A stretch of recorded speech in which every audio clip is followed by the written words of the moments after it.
siempre han estado allí. Las personas lo habían notado antes. Pero nadie podía recordar quién los hizo, o por qué. Hasta hace poco, nadie sabía cuántos eran. Ahora están en todas partes, por miles, no, cientos de miles de ellos. Y su historia cuentan la historia más importante de la humanidad. Sin embargo, no muchos estarán dispuestos a escuchar. La metrópoli más antigua de la Tierra fue construida por los Anunnaki. El increíble lugar ha sido descubierto en una zona de Sudáfrica, unos 150 kilómetros tierra adentro, al oeste del puerto de Maputo. Son los restos de una gran metrópoli que mide, en estimaciones conservadoras, unos 1.500 kilómetros cuadrados. Es la parte de una comunidad incluso aún mayor que es de unos 10.000 kilómetros cuadrados y parece que han sido construidos hace 160.000 a 200.000 años antes de Cristo. La región es algo remota y los círculos, a menudo han sido encontrados por los agricultores locales, que suponen fueron hechas por algunos indígenas en el pasado. Pero, curiosamente, nadie nunca se ha molestado en indagar acerca de quién podría haberlos hecho o cuántos años tenían. Esto cambió cuando el investigador y autor, Michel Tellinger, asociado con Joan Heine, un bombero local y piloto que había estado mirando estas ruinas desde sus años de aviador sobre la región. Heine tenía la oportunidad única de ver el número y el alcance de estos extraños cimientos de piedra y sabía que su importancia no estaba siendo apreciada. Cuando Joan por primera vez me presentó las antiguas ruinas de piedras del África meridional, no tenía ninguna idea de los increíbles descubrimientos que haríamos en el año o dos que siguieron. Las fotografías, artefactos y evidencia que hemos acumulado apuntan, sin duda, a una civilización perdida y nunca antes vista que precede a todos los demás, no por unos pocos cientos de años, o unos pocos miles de años, sino muchos miles de años. Estos descubrimientos son tan asombrosos que no va a ser digeridas fácilmente por los medios masivos, la fraternidad histórica y arqueológica, como ya hemos experimentado. Será necesario un cambio de paradigma completo en cómo vemos nuestra historia humana. Tellinger. Donde se encontró. La zona es significativa por una impresionante cosa, oro. Las miles de antiguas minas de oro descubiertas en los últimos 500 años, apunta a una civilización desaparecida que vivió y excavó por el oro en esta parte del mundo durante miles de años, dice Tellinger. Y si de hecho es la cuna de la humanidad, nosotros podemos estar mirando las actividades de la civilización más antigua de la Tierra. Para que esto tenga sentido, tenemos que volver a los Anunnaki. Cronología Anunnaki 450.000 AC. Después de largas guerras, la atmósfera de Nibiru comenzó a deteriorarse y se convirtió en un lugar hostil para la vida. Anu destronó a Alalu y vino a la Tierra con una nave. ¿Estaba buscando oro que podría utilizarse para reparar la dañada atmósfera de Nibiru? Nuestra ciencia llegó a las mismas conclusiones sin conocer las historias de Sumeria. Según nuestros científicos podemos utilizar nanopartículas de oro para reparar la capa de ozono dañado de la Tierra. 445.000 a.C. Los extraterrestres Anunnaki desembarcaron en Tierra y establecieron su base en Eridu, queriendo extraer el oro desde el Golfo Pérsico. Fueron dirigidos por Enki, uno de los hijos de Anu. 416.000 AC. Se redujo la producción de oro, lo cual hizo que Anu viniera a la Tierra. Junto a él llegó su otro hijo, Enlil. Anu decidió que la minería tuviera lugar en África y había promovido a Enlil como encargado de la misión Terran. Enki fue enviado a África. 400.000 AC. En el sur de Mesopotamia fueron 7 los pueblos desarrollados. Las más importantes fue, el puerto espacial, Sipar, el centro de control de la misión de Nippur, y el centro de metalurgia de Surpak. El mineral era transportado desde África en naves. Después de que el metal era refinado, era enviado a la órbita. De ahí eran cargados en buques que llegaban constantemente de Nibiru, y Gigi fue responsable de la entrega del producto terminado. 300.000 AC. Los Anunnaki se rebelaron contra sus amos, porque el trabajo en las minas era demasiado duro. Los Anunnaki utilizaron otra raza reptil como esclavos en las minas, desde un planeta llamado Inua, cerca de Orión. Enid y Ninursak tuvieron que encontrar otros trabajadores. Tomaron muestras de ADN de un simio hembra y después de manipulaciones genéticas fueron criados los primeros Homo sapiens. Estos fueron puestos a trabajar y reemplazado a los Anunnakis. Al mismo tiempo, Enlil trajo trabajadores primitivos de Edin, Mesopotamia. El Homo sapiens podían procrear, así que ellos empezaron a proliferar. Para ver el número y el alcance de estas ruinas, te sugiero que utilices Google Earth y empiece con las siguientes coordenadas: Carolina, 25, 55, 53.28. S/30, 16, 13.13. Evad Plaas, 25, 47, 33.45. S/30, 40, 38.76. Ewaterval, 25, 38, 07.82. S/30, 21, 18.79. Machado-Dorp, 25, 39, 22.42. S/30, 17, 03.25. Recuerda, que estamos hablando de casi 200,000 años. Las ruinas individuales, ver abajo, consisten principalmente de círculos de piedra. La mayoría han estado enterradas en la arena y son solo observables por avión o satélites. Algunos han estado expuestos al cambio climático que ha retirado la arena, revelando las paredes y cimientos. Me veo como alguien bastante abierto de mente, pero admito que me tomó más de un año para dejar caer la moneda, y me di cuenta de que realmente estamos tratando con las estructuras más antiguas jamás construidas por el hombre en la Tierra. La razón principal de esto es que nos han enseñado que nunca nada de importancia ha llegado desde África del Sur. Que todas las poderosas civilizaciones surgieron en Sumeria, Egipto y otros lugares. Se nos dice que hasta el asentamiento del pueblo bantú es del norte, que se supone que han comenzado en algún momento en el siglo XII. Esta parte del mundo fue ocupado por cazadores-recolectores llamados Bushmen, que no hizo ninguna contribución importante en tecnología o civilización. Mujer, pero una pregunta ruega por una respuesta. ¿Cómo podría esto lograrse por seres humanos hace 200.000 años? ¿Cómo fue datado el sitio? Una vez que se examinaron las ruinas, los investigadores estaban ansiosos por colocar a la civilización perdida en una perspectiva histórica. Las rocas estaban cubiertas con una pátina que parecía muy antigua, pero no hubo elementos suficientes para datación por carbono 14. Fue entonces que un descubrimiento reveló la edad del sitio y envió un escalofrío en la columna vertebral de los arqueólogos historiadores. Asombroso descubrimiento, un masivo calendario de piedra alineadas con el cinturón de Orión. El hogar de los dioses. Encontrar los restos de una gran comunidad, con miles de personas, o alienígenas, viviendo y trabajando juntos, fue un descubrimiento importante en sí mismo. Pero la datación del sitio fue un problema. La pesada pátina en las paredes de la roca sugerían que las estructuras eran muy viejas, pero la ciencia de datación de la pátina está en desarrollo y es todavía controvertida. La datación por carbono 14 de tales cosas como madera quemada introduce la posibilidad de que las muestras podrían ser de recientes incendios de pastos que son comunes en el área A. El gran avance se produjo inesperadamente.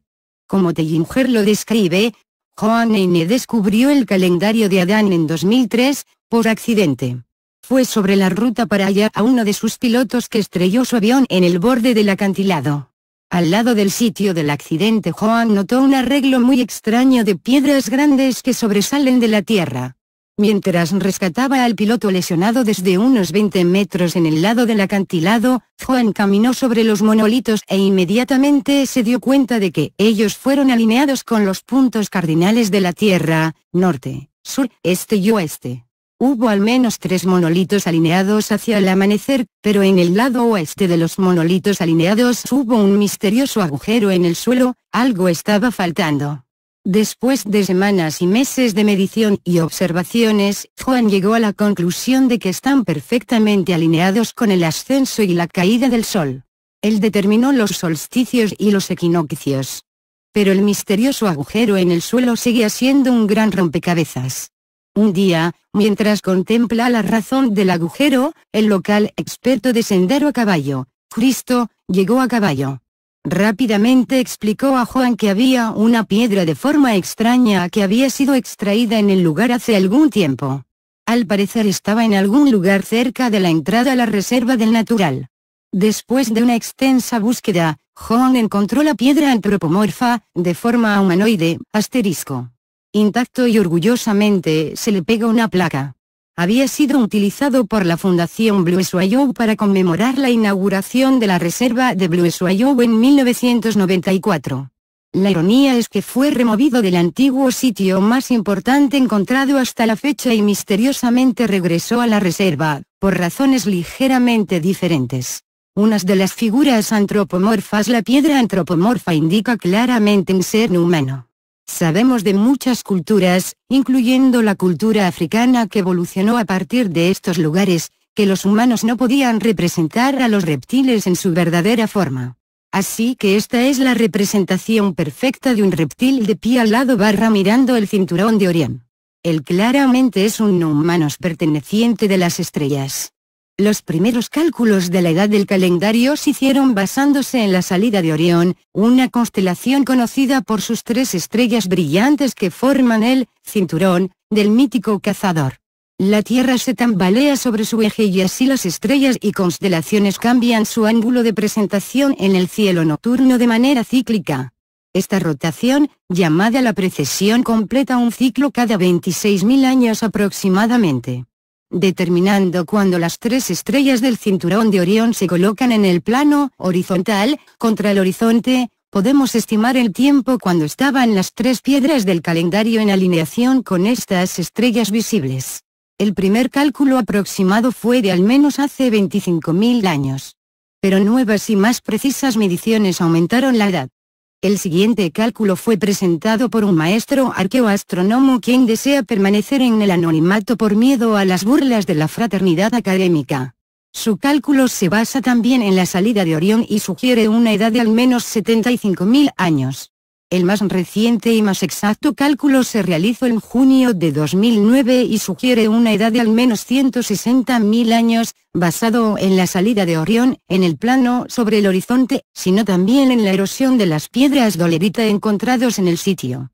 Algunas piezas de las marcadas piedras habían sido rotas y sentadas en el suelo, expuesto a la erosión natural. Cuando las piezas fueron recompuestas, unos 3 centímetros de piedra ya habían sido desgastadas.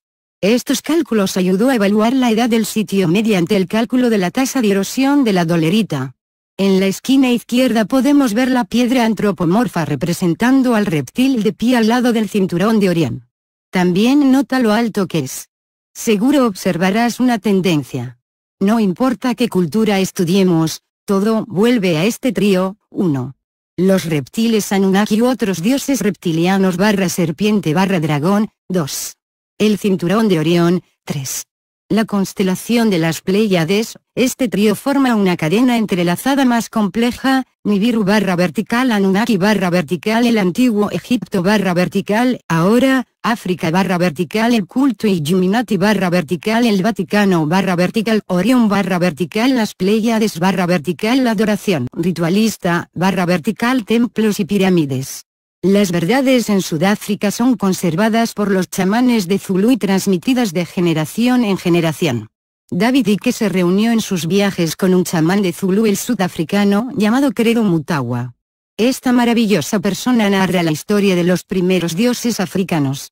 Eran reptiles extraterrestres que llegaron a África a las minas de oro. Porque necesitaban trabajadores, crearon genéticamente los primeros seres humanos como sus esclavos. Ellos también se habían entrecruzado con mujeres humanas, creando una raza superior de dirigentes. Estos líderes, la mitad de los reyes de sangre pura, eran el puente entre los ex-reptilianos y los pueblos africanos.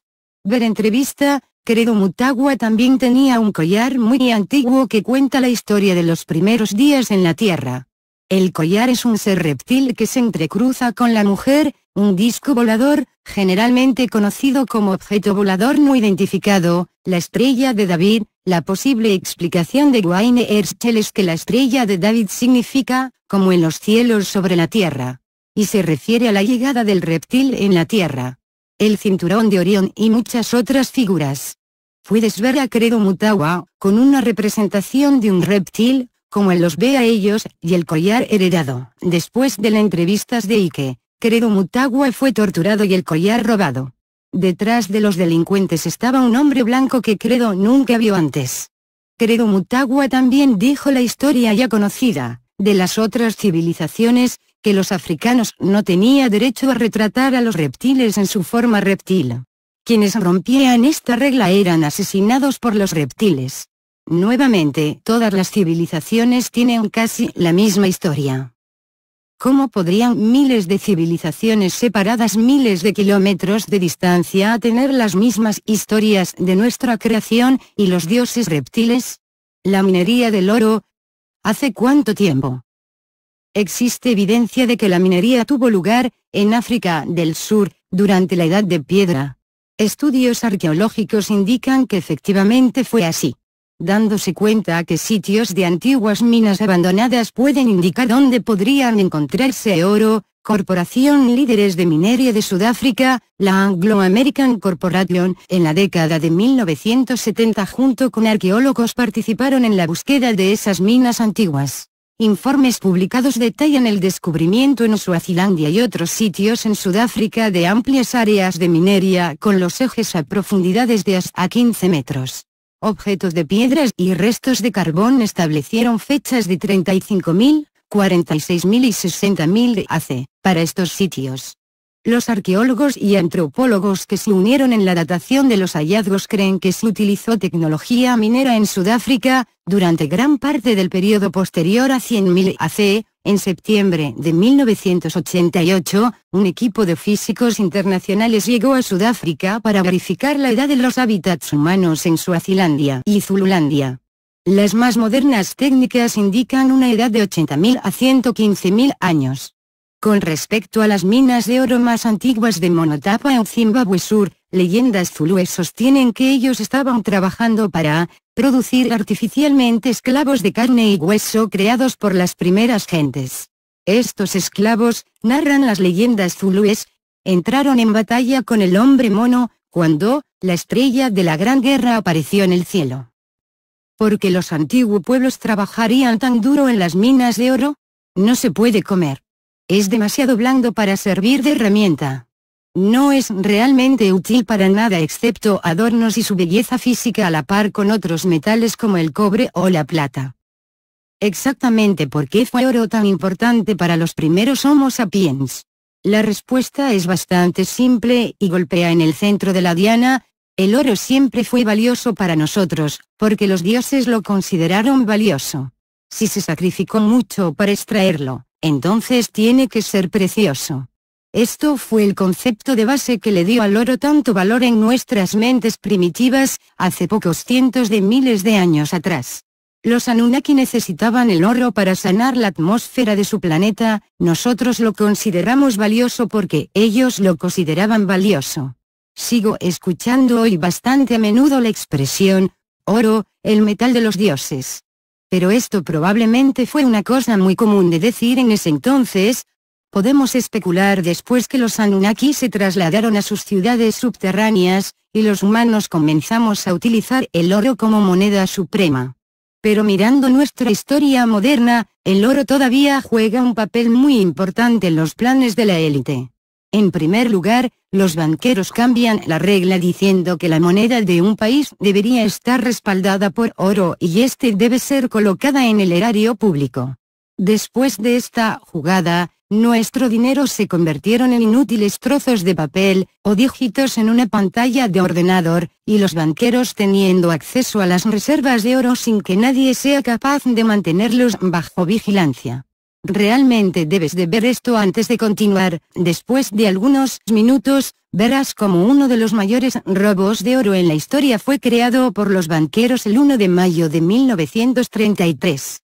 Pero la corona del mayor robo de oro en la historia se la lleva el World Trade Center.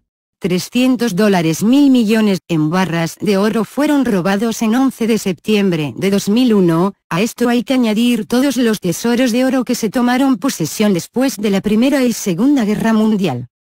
¿Pero dónde está todo este oro? podemos especular que los reptiles aún están enviando oro desde la Tierra a sus planetas de origen. Si este es el caso, entonces ellos tienen el esquema final para hacerlo. Lo extraemos porque es valiosa para nosotros como una joyería, y no consumimos en absoluto. La misma cantidad extraída de oro se encuentra en el mundo, pero repartida entre las personas alrededor del planeta, que los lleva como joyería. Todo lo que necesitan hacer es recogerlo de nosotros. Después de la Primera Guerra Mundial, los alemanes fueron a demostrar su patriotismo donando al Estado todo el oro que todavía tenían, por lo que la economía se logró recuperar. Y lo hicieron. Luego, la Segunda Guerra Mundial, Hitler confiscó todo el oro que los judíos poseían y todas las reservas de oro de todos los países ocupados. El botín de guerra se dividieron entre los Estados Unidos, UK y Rusia.